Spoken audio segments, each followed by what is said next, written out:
Hello again. Um, Making another video here right away so we can keep moving along. We just finished book 3, right?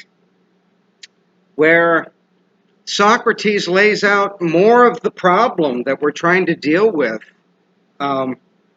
If you remember, in fact, going back to book 2, we discovered that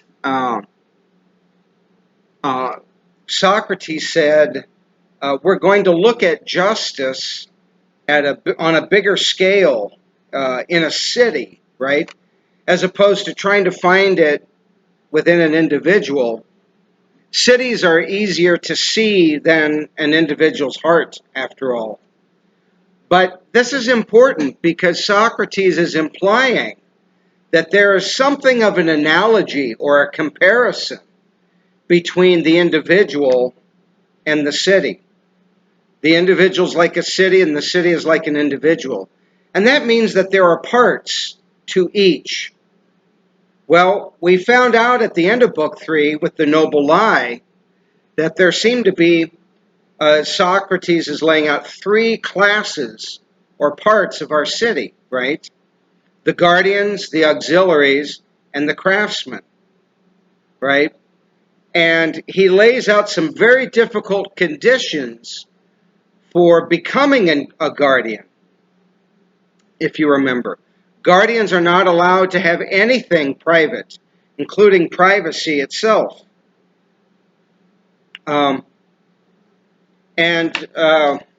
Moreover, guardians are given, though they are given the highest kind of honor, they are given an honor only as a group. They're not even allowed to be honored privately or individually. Okay? There is one question I left in book 3 that I want to answer now, though, while we're on this. We asked the question, why is privacy taken away from the guardians? I want to just be clear as to the answer there. Privacy is the condition for committing injustice. People do injustice when they are in private, when they are acting in secret. I think that's what that's getting at. But if we keep the guardians' lives out in the open all the time, in public, then they have a much less chance of acting unjustly. Okay? So that seems to be what that is about there. Book 4 opens with Adeimantus responding to Socrates' noble lie. And what is Adeimantus' big objection here? Adeimantus is upset that the rulers, the guardians, seem to get nothing out of the deal.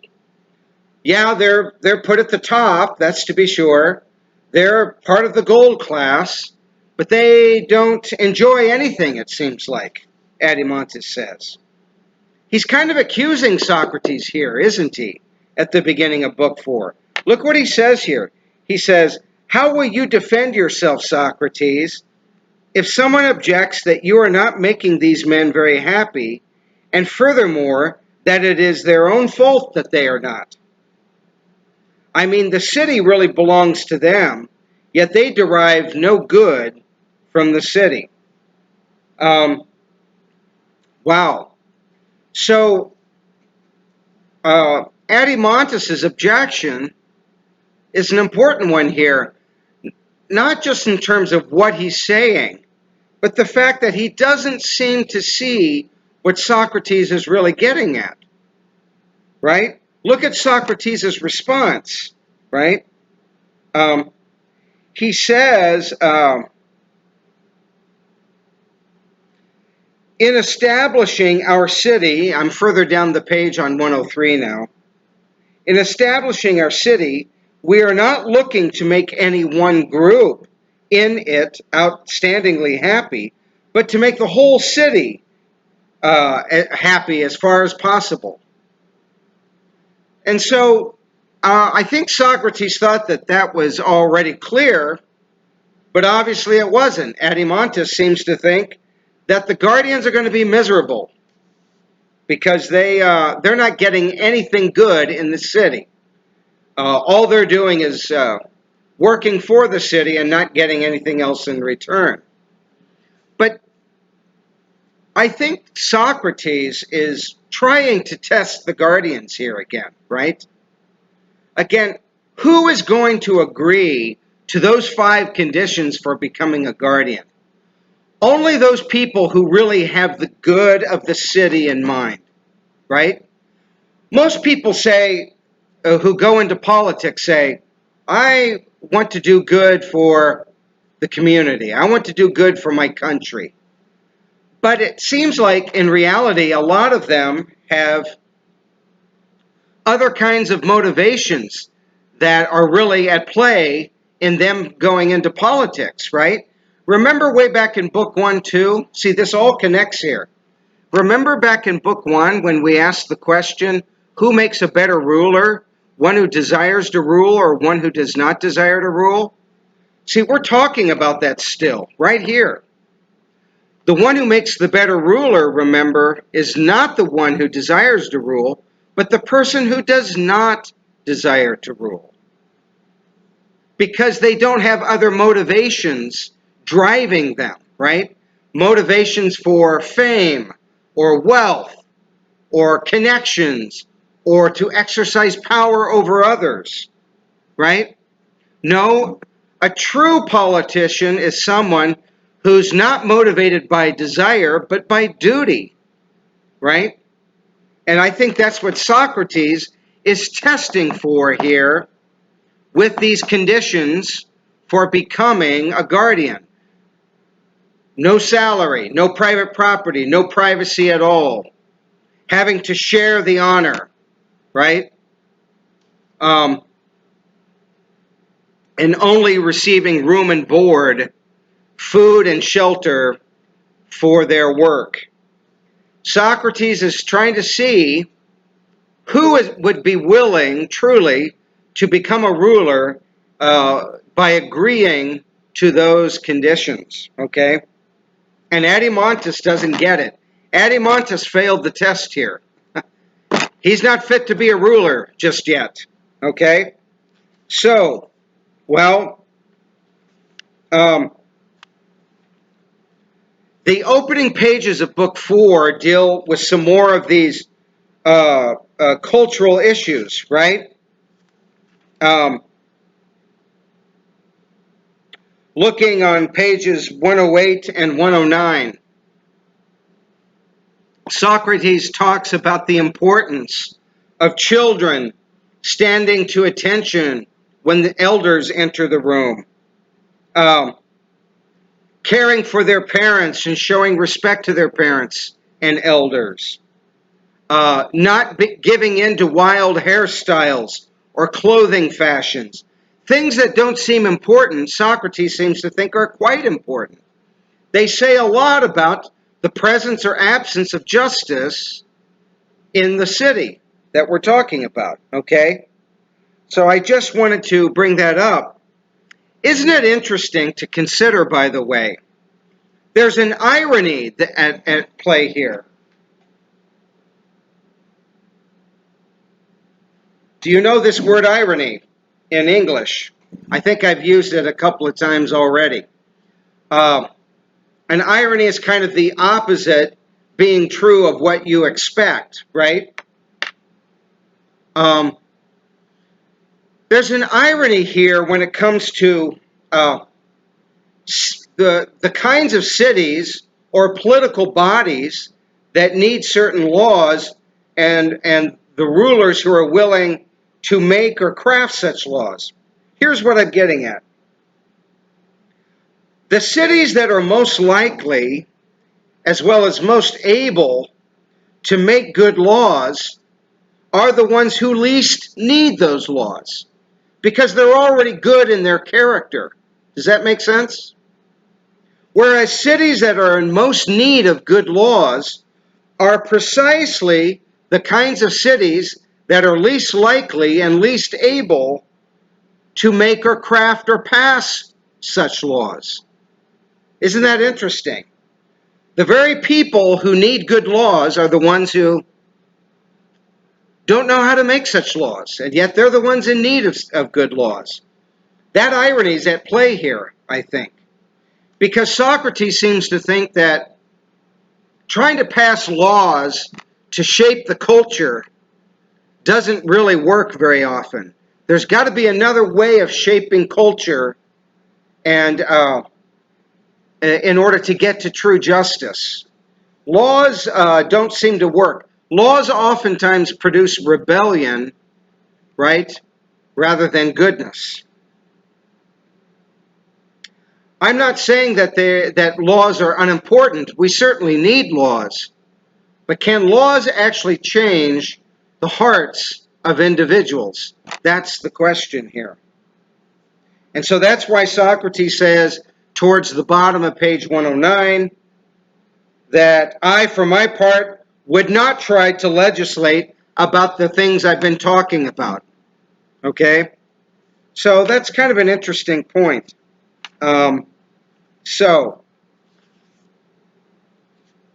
Well, Book 4 is important for one big reason. In a way, it gives us the answer to some of the problems we've already been dealing with all of the injustice in our luxurious city. Why do I say that?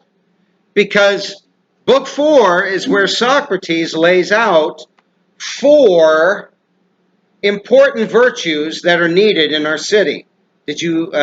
Once you read this, you'll see what I'm talking about. There are 4 virtues, right? I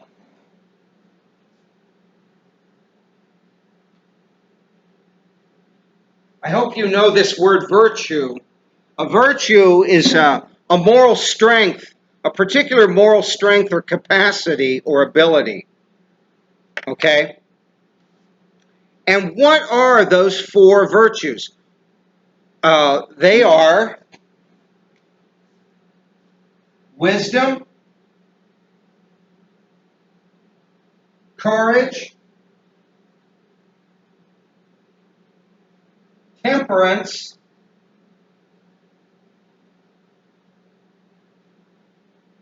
and justice, which is the initial topic of the book, right? These are the 4 virtues. And so now what we're going to do is define each one of these and show how they're connected. That's what the main part of this video is going to be about, okay? All right, good. Well, we're given the list of the 4 virtues in the middle of page 112. And obviously, Socrates, he mentions wisdom first, so he talks about that first. What is wisdom? Wisdom seems to be a kind of knowledge, but what kind of knowledge is it? What kind of knowledge is it? Well, Socrates seems to try and get at what wisdom is by trying to show what it isn't. Right?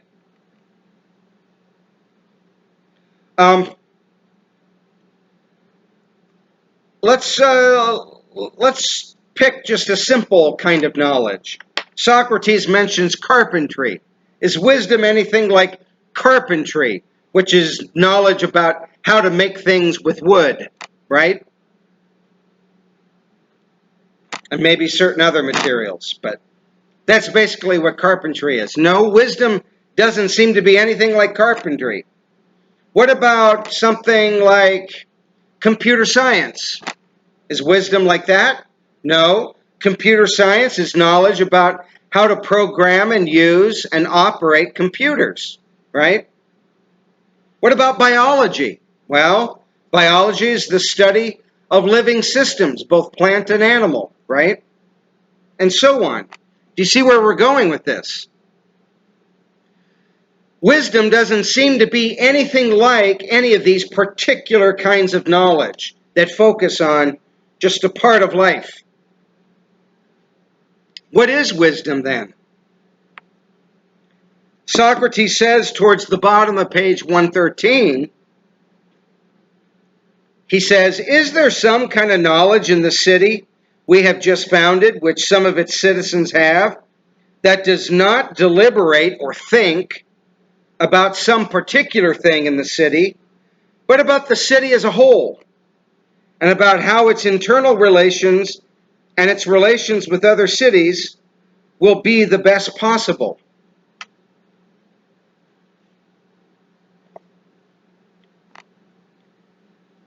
So wisdom seems to be some kind of knowledge of the whole, some kind of knowledge of the big picture of things, as well as knowledge of the parts in that whole and how those parts connect.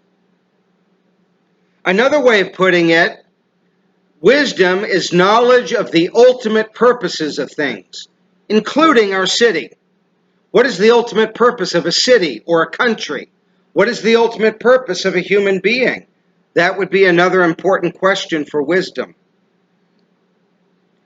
Remember too, by the way, I think I said this in my first video, the word philosophy means love of wisdom. So remember that. That's why it's so important that we try and find out what wisdom is. So obviously, this sounds like a virtue that our guardians are going to need, right? This knowledge of the whole, not a particular kind of knowledge, a particular craft knowledge, or even a knowledge like political science or history or what have you. It's something even greater than those. It's a knowledge of the ultimate purposes of things, a knowledge of the natures of things, and how all these things connect in terms of the whole. Wisdom is knowledge of the whole. It's not a particular kind of knowledge. And so this seems to be a virtue particularly important for the guardians. Okay?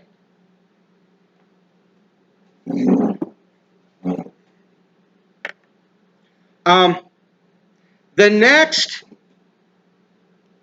virtue is courage, right?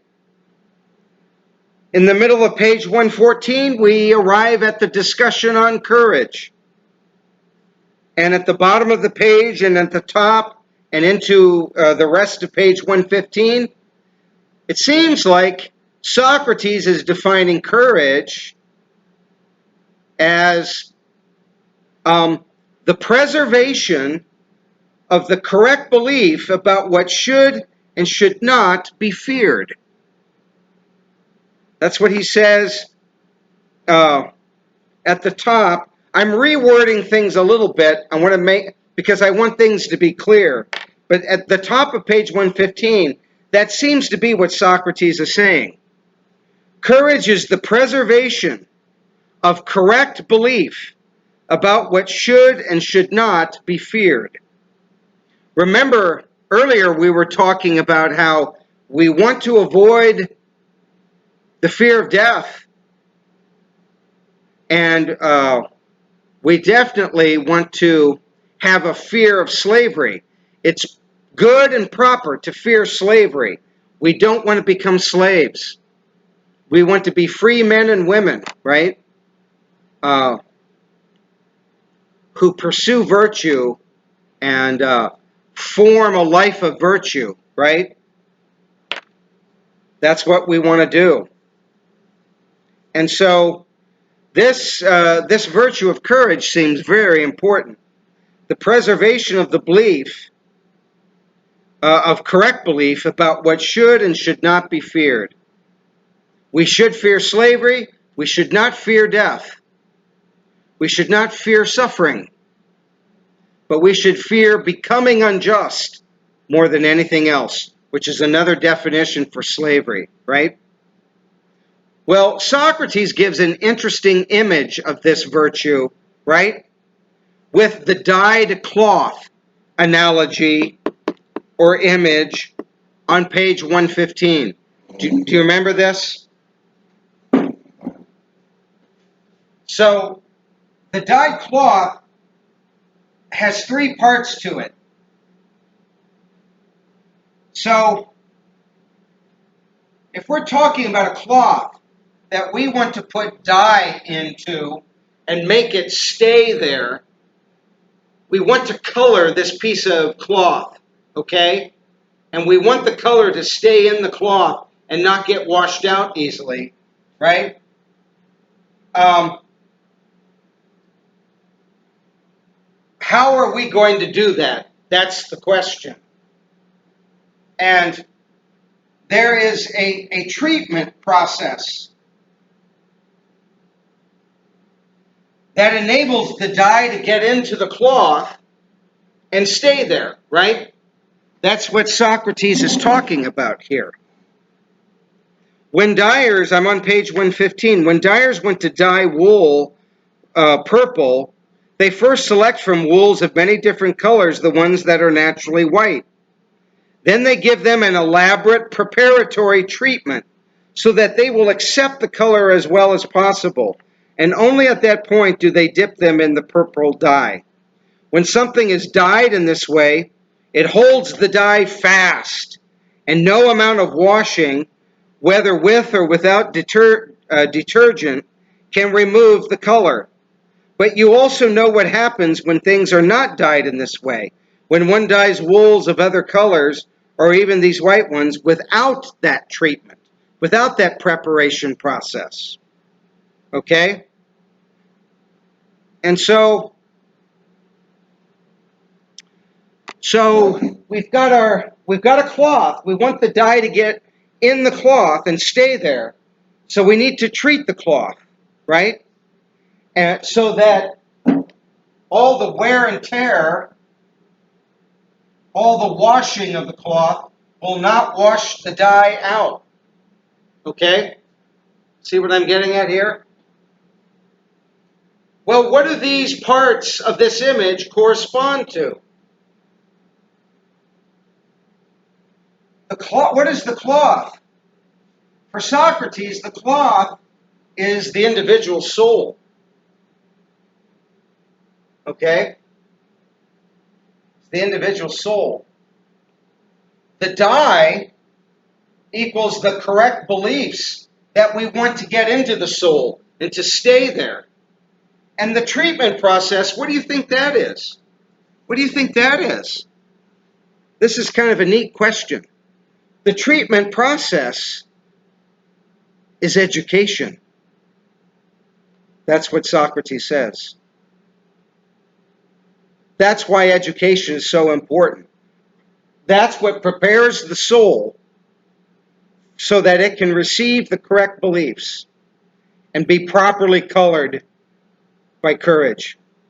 Does that make some sense? I think it's a beautiful image. I really like it. I've always liked this part of the book. It's very beautiful. So that's what all of this is. The cloth is the soul. The dye is the correct beliefs that we want to get into the soul. And the treatment process is education. Okay? The treatment process is education. Well, okay. So that's what courage is. The third virtue that we get to, that we look at, is temperance. Temperance, sometimes known as moderation or self-control or self-discipline. Okay? How is temperance defined? Temperance is defined as the mastery and proper ordering of our desires. That's the definition. Temperance is the mastery and proper ordering of our desires. Do you remember way back in book 1 when desires were already creating a problem for us by trying to enslave our souls? We called them the mad masters. Remember when we were talking with Cephalus way back at the beginning of book 1? And it seems like the problem of desire keeps popping up in the text, doesn't it? Remember when Glaucon wanted relishes for the city? When Socrates was trying to lay out a good city, and suddenly Glaucon said, I don't like this. I want snack food. I want junk food. I want sweets and desserts. It seems like desire is constantly creating problems for us. The problem of desire and the problem of justice seem to be very similar problems looked at from different angles. Okay? But that's what temperance is. It's self-mastery. It's mastering yourself, right? And so,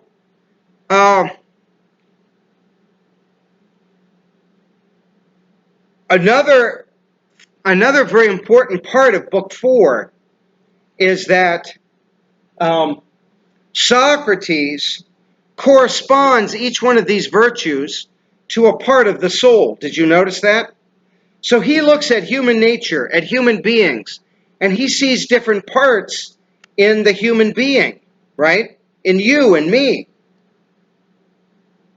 And what does he see there? What does he see within the soul? Here's what he sees.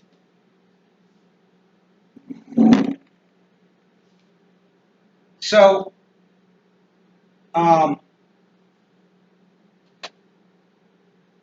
the first part of the soul that Socrates talks about in Book 4 is reason. Reason is the intellect. It's what we're using mainly in this class, right? As we look at these arguments, as we use our minds to try and figure out what justice is and trying to figure out all these other important questions, right? Reason, the intellect, is the first part of the soul. It's the topmost part of the soul. And secondly, we have spirit. Socrates talks about spirit. Spirit is the part of the soul that is supposed to ally itself with reason, right? It's supposed to be an ally of reason and work together with reason. To do what? To take care of the desires, to keep them in check, to keep them in proper order. You see how this is working now? Yeah. So that when reason is properly cultivated and exercised in the soul, we get wisdom. We get that knowledge of the whole, that knowledge of ultimate purposes of things. And this virtue is particularly important for the guardians, the rulers of our city. You could say reason is the guardian of the individual soul. Remember, the individual and the city are somewhat like each other, right? Very good. When spirit is properly cultivated, you get courage.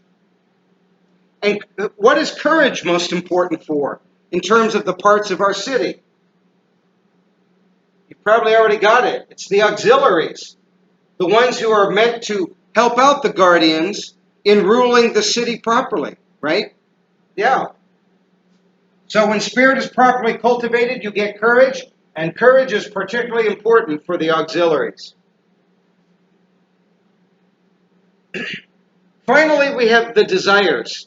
And there are a number of desires within the soul, correct? We have desires for food, for drink, for rest, for entertainment, desires for sex and reproduction, desire for friendship, and all sorts of things like that. There are many desires we could put here. So,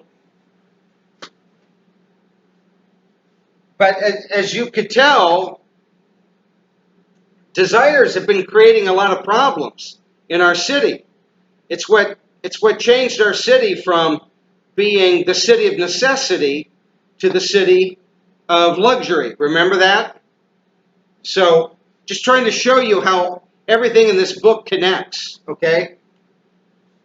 When desires, though, are properly cultivated, you get the proper mastery and proper ordering of desires. You get temperance. And who is temperance most important for? You guessed it, the third part of our city.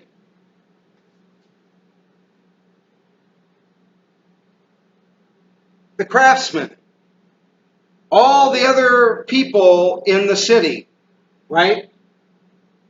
Who are providing all of the goods and services in the city who aren't auxiliaries or guardians, right? These are the bronze-souled people, right?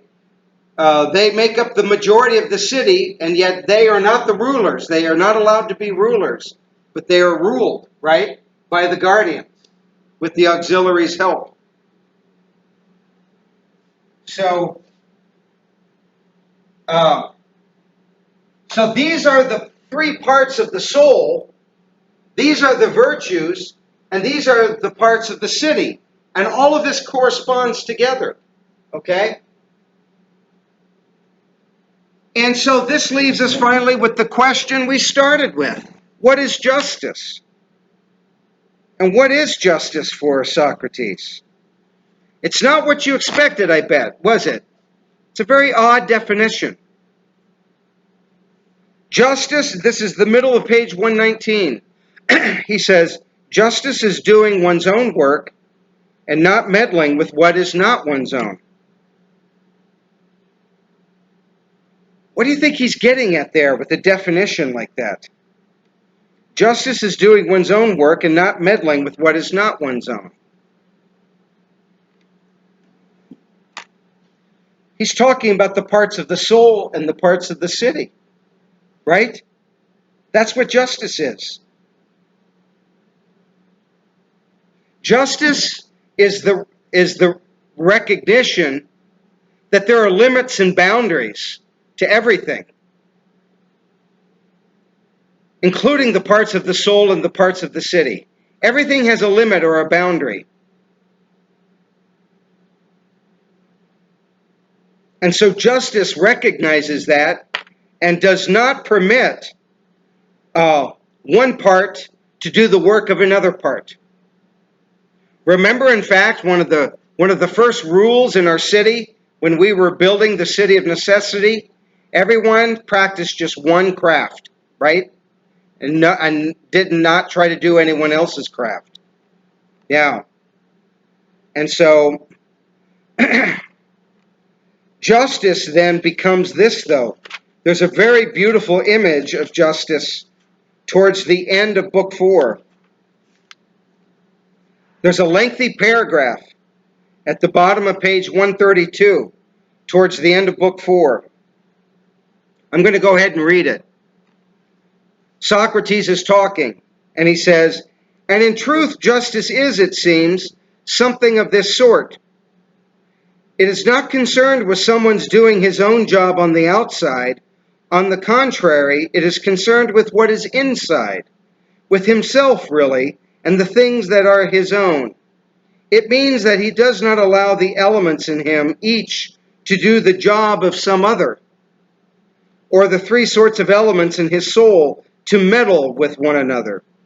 Instead, he regulates well what is really his own, rules himself, puts himself in order, becomes his own friend, and harmonizes the three elements together, just as if they were literally the three defining notes of a musical octave, lowest, highest, and middle. as well as any others that may be in between. He binds together all of these, and from having been many, becomes entirely one, temperate and harmonious.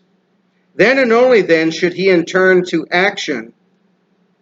Then and only then should he turn to action, whether it is to do something concerning the acquisition of wealth, or concerning the care of his body, or even something political, or concerning private contracts. In all these areas, he considers and calls just and fine the action that preserves this inner harmony and helps achieve it. And wisdom is the knowledge that oversees such action, and he considers and calls unjust any action that destroys this harmony, and ignorance is the belief that oversees it. That's a very important paragraph. Isn't that interesting? So, reason is the intellect. Spirit is like the will within us that acts. And hopefully it's supposed to act by listening to the voice of reason. And together, they keep desires moderate and temperate and just. Okay? And when that happens, when each part of the soul does its own work, and desire doesn't try to do the work of reason, and so forth, then you get harmony within the soul. You get justice. That's what justice really is. Justice is harmony in the soul. And when there is harmony in the soul, if my soul is harmonious and your soul is harmonious, now justice can exist between you and I. And so there's harmony between us. So justice is harmony between the parts within the soul, and once the individual then is in harmony with himself, he can then come into harmony with others as well, others in his city. Does that make sense? It's a very beautiful picture of life. Don't you think? Yeah. And so, again, you see how all this connects. Reason, wisdom, guardians, spirit, courage, auxiliaries, desires, temperance, craftsmen. When everything's in its place, you get justice. Okay? And this in part answers some of the problems and questions we've been having about how do we get to justice? How do we get back to being a good city again? Because you cannot have any one of these virtues without the other virtues being present too. You have to pursue all of the virtues all at once, it seems. Otherwise, your soul is going to be out of harmony, right? Does that make some sense? Or what do you think? Is it possible to have courage without wisdom? Is it possible to have temperance without courage or wisdom? Can you have justice if the other three virtues are not present? What do you think? So, all right then. Well, I think that we've covered Book 4.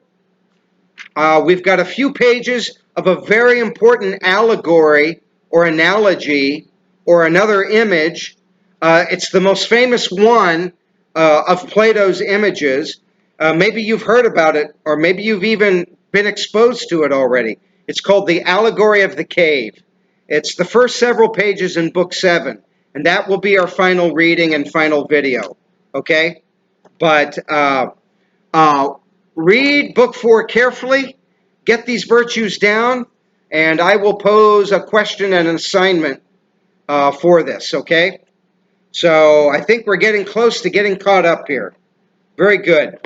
Well, I hope you enjoyed this discussion. Let me know if you have questions, and we'll talk again soon, okay? Take care. Bye.